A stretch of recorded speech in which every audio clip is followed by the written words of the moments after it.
नमस्कार दोस्तों, फाइनली आज लास्ट क्लास है हमारी बीपीएससी 143 यानी कि भारत में राज्यों की राजनीति की। अब तक जो हमने इस किताब में पढ़ा वो ये पढ़ा कि किस प्रकार से भारतीय राजनीति कई बार जाति आधारित मुद्दों से प्रभावित होती रही है, कई बार धर्म आधारित मुद्दों से प्रभावित होती रही है, कई बार जेंडर आधारित मुद्दों से प्रभावित होती रही है, कई बार आदिवासियों से प्रभावित होती रही है। तो ऐसे में भारतीय राजनीति में बहुत सारी जितनी भिन्नताएं हैं वो भिन्नताएं ही उसकी चुनौतियां हैं। कुछ चुनौतियों से हल पा लिया गया है और कुछ चुनौतियों से हल पाना बाकी है। आज की इस क्लास में जो कि हमारी अंतिम क्लास होगी इस कोड की 15 के 15 चैप्टर हम ऑलरेडी अपलोड कर रहे हैं। आशा है आपको ये सीरीज़ अच्छे से समझ में आएगी। यदि फिर भी आपकी कोई प्रश्न है तो आप हमारे टेलीग्राम ग्रुप में जुड़ सकते हैं और हमसे वो प्रश्न पूछ सकते हैं। आज की क्लास में जो हम पढ़ने वाले हैं वो ये पढ़ने वाले हैं कि किस प्रकार से भारतीय राजनीति में पर्यावरण आंदोलन एक महत्वपूर्ण भूमिका निभाते हैं। क्या ये पर्यावरण आंदोलन सफल रहे हैं या अब भी इनकी असफलता भारतीय लोकतंत्र की कमी को दर्शाती है।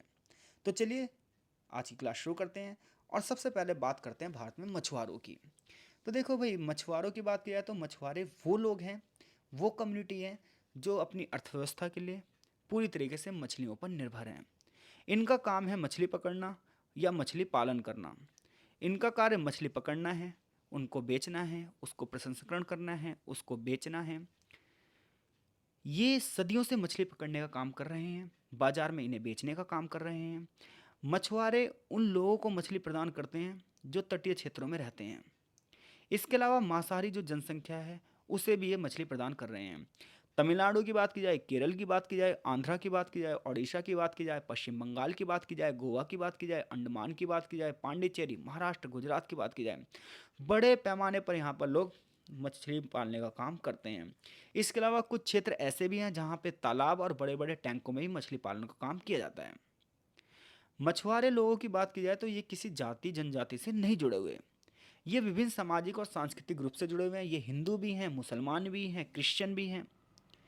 लेकिन समस्या इन सब की एक है, भले ही ये अलग अलग धर्म के हों। समस्या क्या है इनकी? समस्या ये है कि इन्हें हाशिए पर रखा गया, राजनीतिक रूप से इनका शोषण किया गया है, इनको कभी भी विकास करने की राह में नहीं देखा गया है। मछुआरों को 3 ग्रुप में हमारी किताब बांटती है। जिनके पास अपने जहाज हैं, यानी कि विकसित मछुआरे हैं, पैसे वाले मछुआरे हैं। ये मछुआरे जिनके पास बड़े बड़े जहाज हैं, बड़े बड़े जहाज़ों के मालिक हैं, ये अपने पूरे के पूरे परिवारों के साथ कार्य करते हैं। दूसरे मछुआरे वे हैं जो दूसरे मछुआरों को रोजगार देते हैं, उनके पास खुद के जहाज भी हैं। तीसरे मछुआरे गरीब हैं और इन्हीं का परसेंट सबसे ज़्यादा है। इनके पास जहाज नहीं है, ये दूसरों के जहाज़ों पर काम करते हैं। जिन मछुआरों के पास खुद के जहाज नहीं है, खुद के जहाज हैं, उनकी संख्या तो बहुत कम है। लेकिन जिनके पास खुद के जहाज नहीं है, तकनीक नहीं है, पैसा नहीं है, इनकी जनसंख्या सबसे ज़्यादा है। इसके अलावा ज़्यादातर मछुआरों के पास सामान्य जहाज हैं जो कि खराब गुणवत्ता के हैं। इसके अलावा जो लोग दूसरों को रोजगार देते हैं उनके पास खुद के जहाज होते हैं, वो आधुनिक हैं, क्वालिटी वाले हैं। इसके अलावा बड़ी बड़ी ट्रॉलर, बड़ी बड़ी नावों के मालिक, बड़े बड़े व्यापारी, बड़े बड़े राजनीतिज्ञ और साहूकार होते हैं। और आपको पता ही है, जो मछली पकड़ना है ये मौसम की स्थिति पर निर्भर करता है, जो कि ज़्यादातर खराब ही रहता है समुद्री इलाकों में। मौसम की विपरीत परिस्थितियों के बावजूद ये मछुआरे बेचारे बंदरगाह पर कार्य करते हैं। मछली पालन के लिए इनका निवास समुद्र तट पर ही होता है। कई बार बड़ी बड़ी आपदाएं, तूफान, बाढ़, सुनामी, इनका भी ये सामना करते हैं। कई बार ये मर भी जाते हैं और जो जिंदा बचते हैं तो उनकी आंखों में दिखती है तो दिखती है गरीबी। इन प्राकृतिक आपदाओं ने मछुआरों को बहुत ज़्यादा नुकसान पहुंचाया है। उनके पास रहने के लिए घर नहीं है, जहाज नहीं है, जीवन यापन के लिए रोजगार नहीं है। 1999 में उड़ीसा में चक्रवात आया था जिसने वहां के मछुआरों को नुकसान पहुंचाया। 2004 की सुनामी ने बड़े पैमाने पर मछुआरों का जीवन ले लिया। तो ऐसे में ये क्लास है, ये बता रही है कि किस प्रकार से जो लोग नेचर पर डिपेंड है, पर्यावरण पर डिपेंड है, पर्यावरण भी उनके प्रति बड़ी अन्याय की भावना रखता है। जनता तो रखती है, लेकिन पर्यावरण भी कम नहीं है, नेचर भी कम नहीं है। मुद्दा क्या हुआ, ये बेचारे पूरी तरीके से भोले भाले बंदे अपना समुद्रों से आजीविका या नदियों से आजीविका कर रहे थे। लेकिन सरकार की नज़र इस पर भी पड़ती है। 1980 के बाद इवन सरकार क्या करती है, निजीकरण की मांग पर आगे बढ़ती है और बड़ी बड़ी मशीनरियों को क्या कर देती है, समुद्र में जाने की अनुमति दे देती है। तो ये परंपरागत रूप से जो मछली पकड़ने का काम करते थे, छोटे छोटे लोग थे और ये अपने हाथों से बने हुए जाल से मछलियाँ पकड़ते थे। भारत में मछली पालन में मशीनीकरण की शुरुआत होती है 1953 में भारत नॉर्वे प्रोजेक्ट के तहत, जहां मछलियों को पकड़ने में बड़ी बड़ी मशीनरी का यूज़ शुरू किया जाता है। इनका उद्देश्य ये होता है कि मछली पालन में मछली पकड़ने में वृद्धि हो और उत्पादन को बढ़ाया जाए। विकसित देशों जैसे कि जापान की बात की जाए, अमेरिका द्वारा बात की जाए, तो इन्होंने सींगा मछली की डिमांड बहुत ज़्यादा बढ़ी। तो ऐसे में इन्होंने निचले तल वाले जहाज़ों का इस्तेमाल करना शुरू कर दिया। अब ऐसे में जो पैसे वाले मछुआरे थे उन्होंने तो भैया इन जहाज़ों को खरीद लिया, उन्होंने इन जहाज़ों से मछलियों को पकड़ना शुरू कर दिया। लेकिन जो वो जाल बनाकर मछली पकड़ता था और बेचकर अपना पेट पालता था, वो मछुआरा तो बेरोजगार हो गया ना। आज ये विभिन्न राजनीतिक पार्टियां आपको दिख रही हैं ना, कि जो गरीबों की बहुत मदद करने वाली आपको लगती हैं, उन्हीं राजनीतिक पार्टियों की सरकारों ने ये कांड किया था।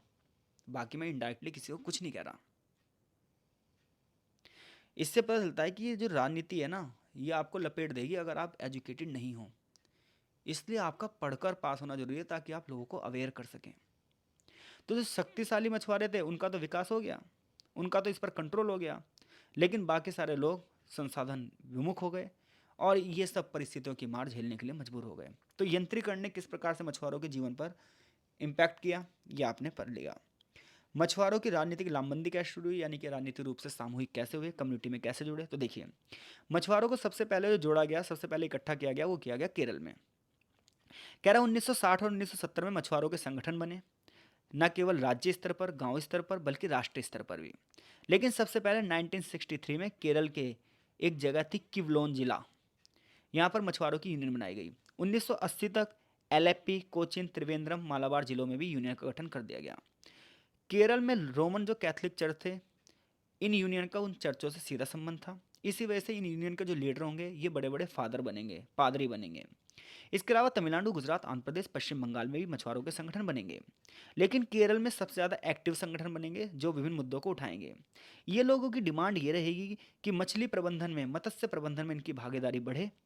बड़े बड़े जहाज़ों और जो मशीनरीकृत नाव हैं, इनके साथ जो प्रतियोगिता है उससे उनकी रक्षा की जाए। इवन बड़े बड़े जहाज़ों पर रोक लगा जाए। मछली पालन में संसाधनों का बंटवारा हो। नाव, ऋण और जो अनुदान है वो गरीब लोगों को भी प्रदान किए जाएं। इनका पुनर्स्थापन हो यदि कोई प्राकृतिक आपदा आए। इवन जो एजेंट हैं, व्यापारी और साहूकार जो इनका शोषण करते हैं, उस शोषण से भी इन्हें बचाया जाए। ये सब इनकी डिमांड थी। ऐसे में 1977 में कई जिला यूनियन ने एक बड़ी यूनियन बनाई जिसका नाम था केरला लथिन कैथोलिक मालसिया थोजिलाला फेडरेशन, शॉर्ट में KLCFF। इनका जो लीडरशिप कर रहे थे ये पादरी कर रहे थे, लेकिन आगे चलकर गैर पादरी लोग भी इसमें शामिल हो गए। मुस्लिम और हिंदुओं का समर्थन प्राप्त करने के लिए इसका नाम बदलकर AKSMTF कर दिया गया, यानी कि ऑन केरल स्वतंत्र मालसिया थोजालाली फेडरेशन। इसे हम all Kerala independent Kerala federation भी कहते हैं। मुद्दे मछुआरों से रिलेटेड ये उठा रहे हैं। आगे चलकर एक नेशनल लेवल पर संगठन बनता है NFF, यानी कि नेशनल फिशरमैन्स फॉर्म। इस संगठन को केरल के चर्च के पादरियों ने, ननों ने और सामाजिक कार्यकर्ताओं ने उठाया था। बड़े पैमाने पर भूख हड़ताल की गई, सार्वजनिक कार्यक्रम किए गए, धरना प्रदर्शन किया गया और बहुत सारी कम्युनिटी की स्थापना की गई। अब तक चैप्टर से जो प्रश्न बना है वो ये प्रश्न बना है कि मछुआरों के प्रमुख मुद्दे कौन कौन से हैं। दूसरा क्वेश्चन ये बना है कि भारत में मछुआरों की लामबंदी की प्रकृति की चर्चा कीजिए। तो केरल से शुरू होती है और कैसे नेशनल लेवल पर NFF तक पहुंच जाती है। तो ये मछुआरों की समस्या थी। मछुआरे कौन थे ये हमने पढ़ा। आगे कुछ पर्यावरणीय समूह के बारे में बताया जाएगा। तो देखिए, 1970 के बाद विश्व की राजनीति ने इस तरफ ध्यान देना शुरू कर दिया, क्या कि ग्लेशियर्स पिघल रहे हैं, ओजोन परत क्षय हो रहा है, कृषि योग्य भूमि कम होती जा रही है, वनीय क्षेत्र कम होते जा रहे हैं, जंगली प्रजातियां खत्म होती जा रही हैं, कई समुद्री प्रजातियां विलुप्ति की कगार पर हैं, औद्योगिकरण बहुत तेज गति से बढ़ रहा है जिसकी वजह से इन्वायरमेंट को समस्या आ रही हैं। तो ये जो सभी समस्याएं थी, इन समस्याओं के विरोध में कई आंदोलन हुए। तो यहाँ से यहाँ तक यही बताया गया है कि क्या क्या प्राकृतिक समस्याएं थीं। तो प्राकृतिक आंदोलन के कारण क्या थे पता चल गया आपको। भारत में पर्यावरण आंदोलन की जो शुरुआत होगी उसमें सबसे पहला आंदोलन होगा चिपको आंदोलन, जो कि 1973 में होगा। हालांकि इसके अलावा भी साउथ इंडिया में अपिक्को आंदोलन होगा। विभिन्न विचारधाराओं के लोग इसमें जुड़ते जाएंगे। बहुत सारी NGO सेक्टर, इवन बहुत सारे गैर सरकारी संगठन, बहुत सारे राजनीतिक दल पर्यावरण के समस्या पर मुद्दे को उठाएंगे। आगे जैसा कि चिपको आंदोलन के बारे में बताया गया है। चिपको आंदोलन की बात की जाए तो 1970 के दशक में आज का उत्तराखंड और पहले का उत्तर प्रदेश, यहाँ से इस आंदोलन की शुरुआत होती है। चिपको का मतलब था कि चिपक जाएंगे। 1973 की शुरुआत में क्या हुआ, वन विभाग ने, फॉरेस्ट डिपार्टमेंट ने दशौली गांव में ऐश के पेड़ काटने के लिए आवंटन कर दिया। ये एक स्थानीय कोऑपरेटिव संगठन था जो कि चमोली जिले में कार्यरत था, यानी कि जो यहाँ के लोग रहते थे, इन लोगों का वन विभाग ने वहाँ पर जाना बंद कर दिया, और ये लोग जो अपना खाना वाना बनाने के लिए लकड़ी वगैरह इकट्ठी करते थे, इन्हें वहाँ जाने के लिए मना कर दिया। ऐसे में लोगों के अंदर गुस्सा था। बाद में इन लोगों को पता चला कि यहाँ पे जो ऐश के पेड़ हैं, इसे काटने का ठेका एक प्राइवेट कंपनी को दे दिया गया है। ऐसे में इन लोगों की डिमांड थी कि इन पेड़ों को काटने का ठेका हमें मिल जाए, ताकि इन्हें कुछ दिनों के लिए रोजगार मिल जाए। लेकिन सरकार ने इनकी तरफ ध्यान नहीं दिया, और ऐसे में मशीनों के माध्यम से पेड़ कटने के लिए तैयार हो गए। तो वन विभाग ने एश ट्री को काटने की मंजूरी एक प्राइवेट कंपनी साइमंड्स कंपनी को दे दी। अब जो ये साइमंड कंपनी थी, इसने अपने लोगों को भेज दिया लकड़ी काटने के लिए।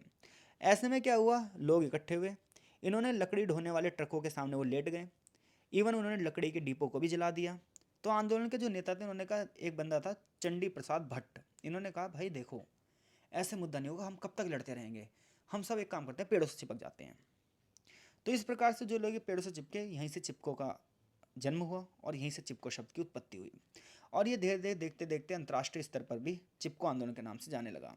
इन लोगों की डिमांड थी कि व्यावसायिक उद्देश्यों के लिए पेड़ों की कटाई पर रोक लगाई जाए, इवन लोगों की जो बेसिक नीड्स हैं उन्हें पूरा किया जाए, वनों के मैनेजमेंट के लिए ग्राम आधारित शासन हो, ग्राम आधारित कमेटियाँ हों, तथा वन के जो संसाधन हैं उसके कच्चे माल के लिए उपलब्धता हो, धन और तकनीक का विकास किया जाए, वनीकरण को प्राथमिकता दिया जाए, प्राइवेट कंपनियों को एस्ट्री का दोहन करने से रोका जाए। ये सब इनकी डिमांड थी।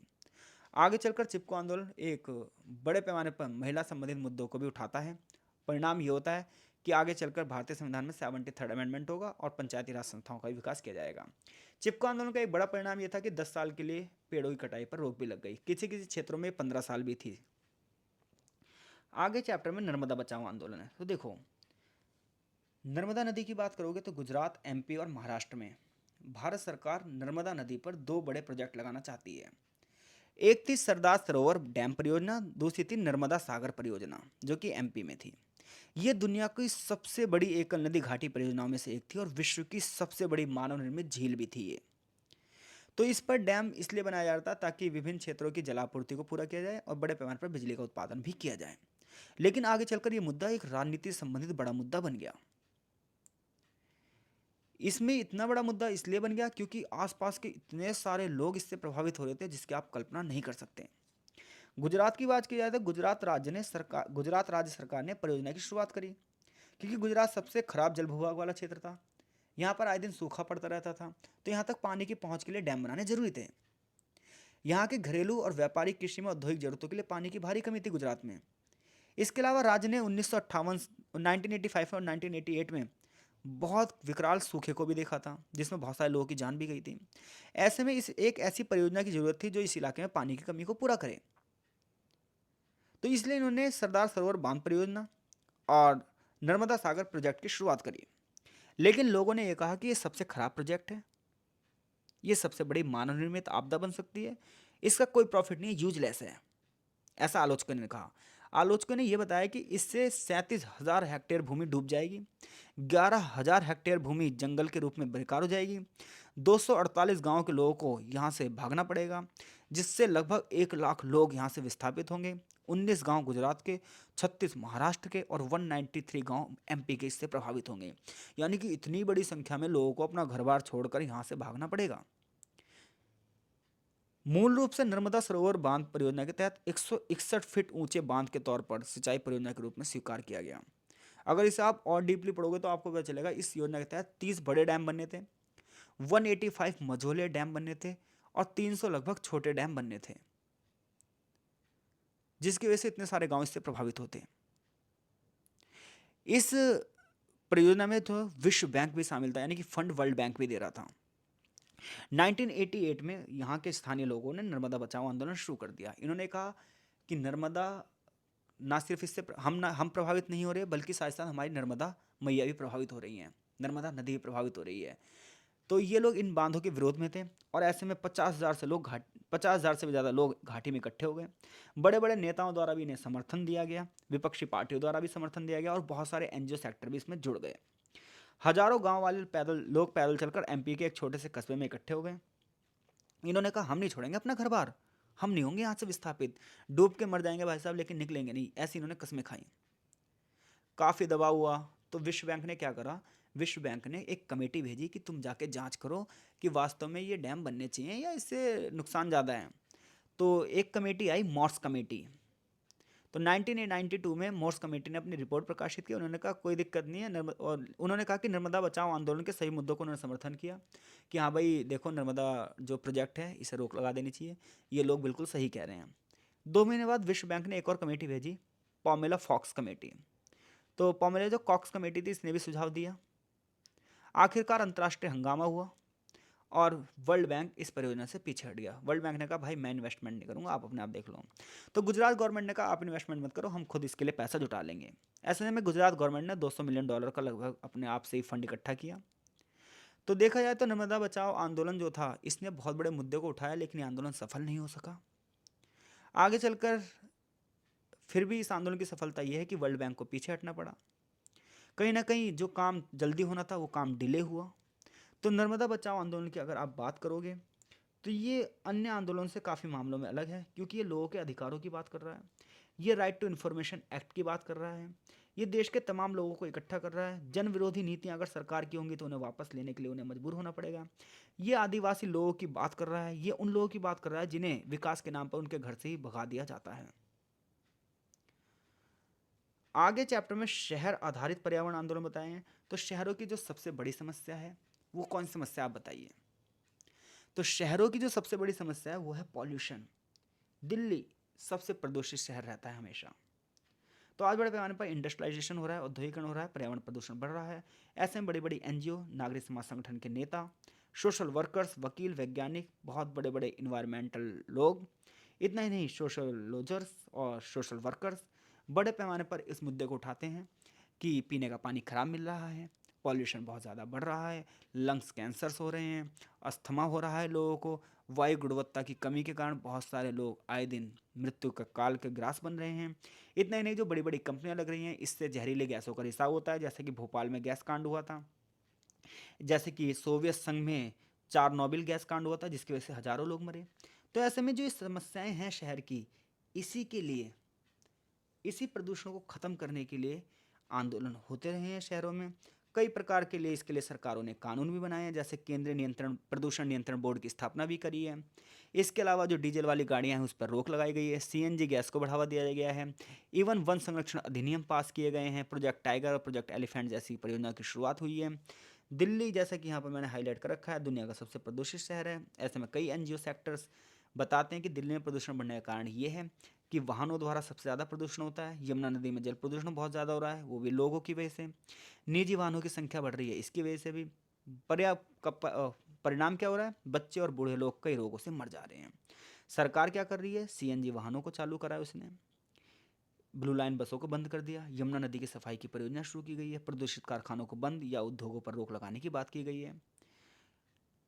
लोगों ने भी बड़े पैमाने पर आंदोलन किया है और कई बार पुलिस की फायरिंग में भी लोगों की मृत्यु तक हो चुकी है। तो गांव से शहरों की ओर लोग पलायन कर रहे हैं। परिणाम ये हो रहा है कि शहरों की आबादी बहुत ज़्यादा बढ़ रही है, वहाँ के रिसोर्सेज पर दबाव बढ़ रहा है, वहाँ पर जल प्रदूषण, ध्वनि प्रदूषण, वायु प्रदूषण जैसी समस्याएं बढ़ रही हैं। तो चैप्टर में विभिन्न सामाजिक समूहों द्वारा क्या समस्याएं हैं और उसके लिए किस प्रकार से वो राजनीति को प्रभावित कर रहे हैं। चैप्टर में जो लास्ट मुद्दा है वो ये है, LGBTQ समूह। अब ये कौन है, तो देखो, एल से हैं लेस्बियंस। लेस्बियंस दो लड़कियां जो आजकल एक साथ शादियां कर रही हैं। लेस्बियंस का जो मुद्दा है इसमें बड़े पैमाने पर सुप्रीम कोर्ट में भी हस्तक्षेप हुआ है और आए दिन ये न्यूज़ का मुद्दा बना हुआ है। जी से है गे, इसमें दो पुरुष जो एक साथ रहना चाहते हैं। बाइसेक्सुअल, ट्रांसजेंडर और क्वियर्स जो अपनी लैंगिक पहचान पर प्रश्न लगाते हैं कि स्त्री हैं, पुरुष हैं, इन्हें किन में रखा जाए। तो ये समाज के वे वर्ग हैं जो समाज की उपेक्षाओं का शिकार बनते हैं। समाज इनसे नाता तोड़ लेता है क्योंकि ये समाज के जैसे नहीं है, इसलिए ये हाशिए पर रहने के लिए मजबूर हैं। इनका यौन उत्पीड़न किया जाता है, ये मजाक का या हंसी का पात्र बन जाते हैं। तो ऐसे में विभिन्न एनजीओज के माध्यम से, विभिन्न सोशल वर्कर के माध्यम से इनके मुद्दों को उठाया जाता है। जो ट्रांसजेंडर व्यक्ति हैं इनके संरक्षण के लिए 2016 में संसद द्वारा एक विधेयक भी पास किया गया, जिसमें यह कहा गया ट्रांसजेंडर वो है जो ना तो पूरी तरीके से महिला है ना पूरी तरीके से पुरुष है। तो उस व्यक्ति का जेंडर जन्म के आधार पर निर्धारित नहीं कर सकते आप कि वो मेल है, वुमेन है। ट्रांसजेंडर व्यक्ति उसके जेंडर की वजह से अपमान सहन करता है। कई वेब सीरीज भी ट्रांसजेंडर के मुद्दे पर बनी हैं। सरकारी या निजी संस्थानों में उसे नौकरी लेने के लिए भेदभाव का सामना करना पड़ता है। ऐसे में मुद्दा ये उठता है, क्या उसका आत्मसम्मान नहीं है?